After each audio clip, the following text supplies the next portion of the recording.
আসসালামু আলাইকুম। তো বন্ধুরা সবাই কেমন আছেন? আশা করি ভালো আছেন। আমি আরিফ আছি আপনাদের সাথে নতুন একটা রিঅ্যাকশন ভিডিও নিয়ে। আজকে যে ভিডিওতে আমি রিঅ্যাকশন দেব, সেই ভিডিওর মাধ্যমে আমরা এমন একজন ব্যক্তির জীবন কাহিনী সম্পর্কে জানবো, যারা অনেকেই জানেন না। তো ভিডিওটা কোনোভাবেই স্কিপ করে দেখবেন না। পুরো ভিডিওটা দেখার অনুরোধ করছি।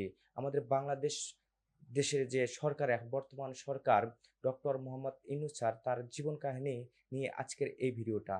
তো আজকের এই ভিডিওটা সম্পূর্ণ দেখার অনুরোধ করছি। তো বন্ধুরা ভিডিওটা শুরু করা যাক। আমরা এমন একটা ভিডিওর মধ্যে আমরা রিঅ্যাকশন দেব ডক্টর মোহাম্মদ ইউনূস স্যারের জীবন কাহিনী সম্পর্কে আজকের এই ভিডিওতে আমরা জানবো। তো বন্ধুরা চলুন ভিডিওটা শুরু করা যাক। 1955 সালে কিশোর ইউনূস কানাডার মন্ট্রিয়লে অনুষ্ঠিত বিশ্ব জাম্বুরিতে যোগদানের মাধ্যমে তার প্রতিভার সাক্ষ্য রেখেছিলেন মাত্র 15 বছর বয়সে। ডক্টর ইউনূস স্যার ১৫ বছরের মাধ্যমেই সে তার প্রতিভা আছে সে বিকাশ ঘটিয়েছিল। ওই বয়সেই এশিয়া, ইউরোপ ও উত্তর আমেরিকা ভ্রমণের অনন্য এক অভিজ্ঞতা অর্জন করেন ডক্টর মোহাম্মদ ইউনূস। এত অল্প বয়সে সে আজকের বিভিন্ন ডক্টর দেশে মোহাম্মদ ভ্রমণ ইউনূসকে করেছে। পুরো পৃথিবী চেনে। তিনি ক্ষুদ্র ঋণ ও অবশ্যই সামাজিক সে ব্যবসা নিয়ে কাজ করেন। তার কথা শুনতে চায় পুরো পৃথিবীর মানুষ।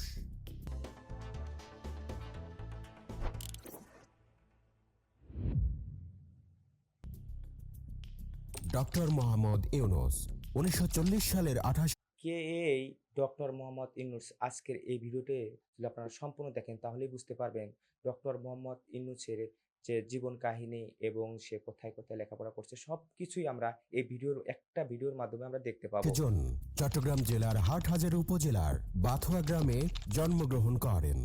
তার বাবার নাম হাজী দুলা মিয়া সওদাগর এবং মায়ের নাম সুফিয়া খাতুন। মোহাম্মদ ইউনূসের সহধর্মিণী ডক্টর আফরোজি ইউনূস। ব্যক্তিগত জীবনে মোহাম্মদ ইউনূস দুই কন্যার পিতা। মোহাম্মদ ইউনূসের ভাই মোহাম্মদ ইব্রাহিম ঢাকা বিশ্ববিদ্যালয়ের পদার্থবিজ্ঞান বিভাগের অধ্যাপক। ডক্টর মোহাম্মদ ইউনূস স্যারের পুরো পরিবারটাই শিক্ষিত একটা পরিবার। তো আমরা আস্তে আস্তে আমরা সম্পূর্ণ জিনিস আমরা বুঝতে পারবো এই একটা ভিডিওর মাধ্যমে। এবং ছোট ভাই মোহাম্মদ জাহাঙ্গীর একজন জনপ্রিয় টিভি ব্যক্তিত্ব। তার প্রথম বিদ্যালয় মহাজন ফকিরের স্কুল। চট্টগ্রাম কলেজিয়েট স্কুল থেকে ম্যাট্রিক পরীক্ষায় মোহাম্মদ ইউনূস মেধা তালিকায় 16তম স্থান অধিকার করে ডক্টর মোহাম্মদ ইউনূস স্যার মেধা তালিকায় সে অনেক এগিয়ে গিয়েছিল। এবং চট্টগ্রাম কলেজে ভর্তি হন। সেখানে তিনি সাংস্কৃতিক এবং রাজনৈতিক কর্মকাণ্ডের সাথে নিজেকে যুক্ত করেন। কলেজে তিনি নাটকে অভিনয় করে প্রথম পুরস্কার লাভ করেন। আমরা অনেকেই জানি না ডক্টর মোহাম্মদ ইউনূস স্যার নাটকে এবং অভিনয় সে জানতো। আমরা আজকে এই ভিডিওর মাধ্যমে জানতে পারলাম যে ডক্টর মোহাম্মদ ইউনূস স্যার নাটকে এবং অভিনয় করতে পারত সে। এছাড়াও তিনি সাহিত্য পত্রিকার সম্পাদনা এবং আজাদী পত্রিকায় কলাম লেখার কাজে যুক্ত ছিলেন। সপ্তম শ্রেণীতে পড়ার সময় তিনি বয়েজ স্কাউটসে যোগ দেন এবং বয়েজ স্কাউটসের পক্ষ থেকে মাত্র 15 বছর বয়সে যুক্তরাষ্ট্র, কানাডা সহ এশিয়া এবং ইউরোপের বিভিন্ন এত অল্প বয়সে সে রাষ্ট্রের মতো দেশের মধ্যে সে সফর করছিল। তো আমরা আমরা আমাদের যে ডক্টর মোহাম্মদ ইউনূস স্যার আমাদের যে দেশের যে কত বড় সম্পদ আমরা অনেকেই বুঝতে পারি না। তো পুরো ভিডিওটা দেখলেই বুঝতে পারবো। দেশ ভ্রমণ করেন। 1957 সালে মোহাম্মদ ইউনূস ঢাকা বিশ্ববিদ্যালয়ে সহকারী হিসেবে, পরবর্তীকালে 1962 সালে চট্টগ্রাম কলেজে প্রভাষক হিসেবে যোগদান করেন। 1965 সালে তিনি ফুল ব্রাইট স্কলারশিপ নিয়ে যুক্তরাষ্ট্রে যান এবং পূর্ণ বৃত্তি নিয়ে যুক্তরাষ্ট্রের ভ্যান্ডারবিল্ট বিশ্ববিদ্যালয় থেকে 1969 সালে তিনি অধ্যাপক পদে উন্নীত হন এবং 1989 সাল পর্যন্ত এই পদে কর্মরত ছিলেন।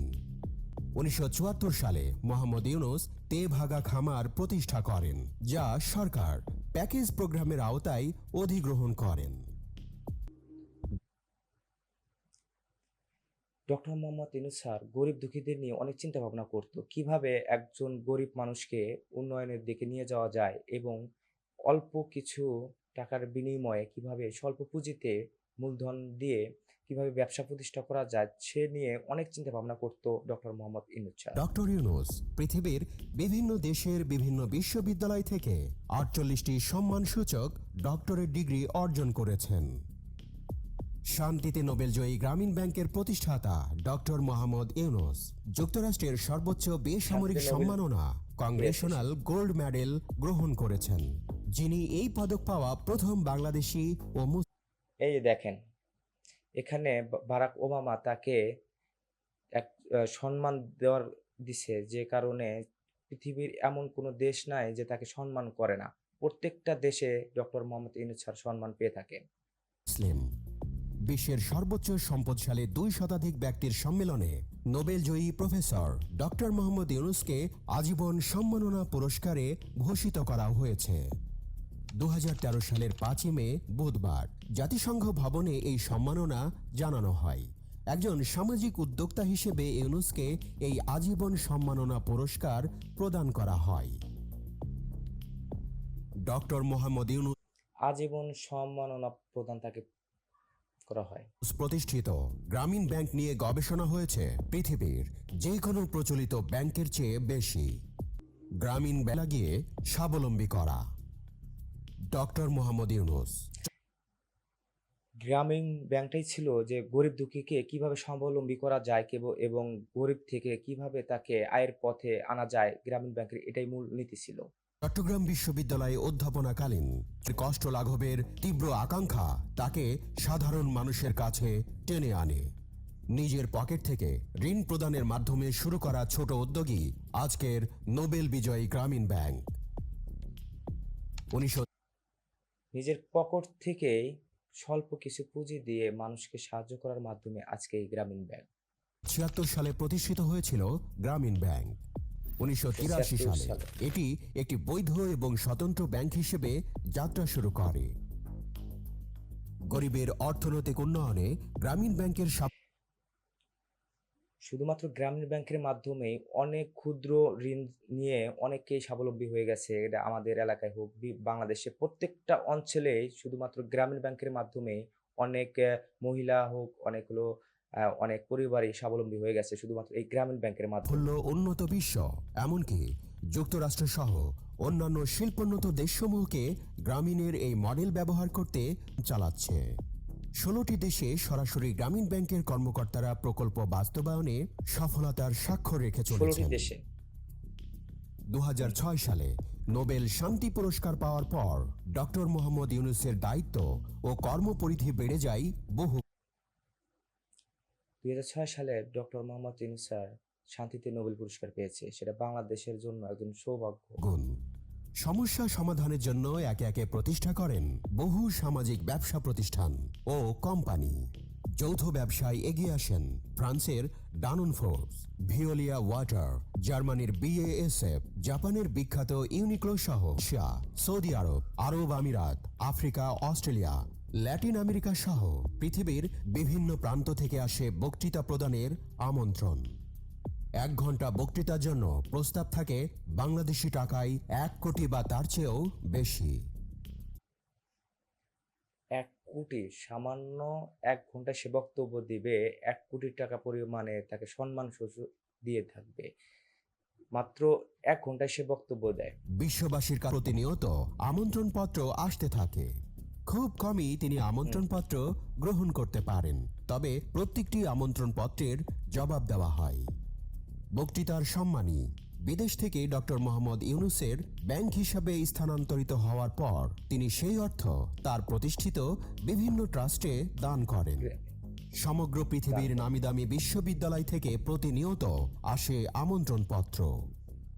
ইতিমধ্যেই 32টি দেশের 83টি বিশ্ববিদ্যালয় কলেজে ডক্টর মোহাম্মদ ইউনূসের নামে ইউনূস সোশ্যাল বিজনেস সেন্টার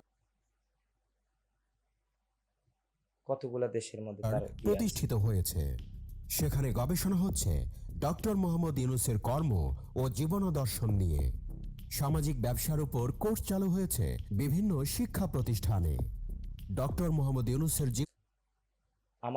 আমাদের দেশের সম্পদকে আমরা নিজে চিনতে পারি না। জীবনী অন্তর্ভুক্ত হয়েছে কানাডা ও জাপানের মাধ্যমিক বিদ্যালয়ের পাঠ্যপুস্তকে।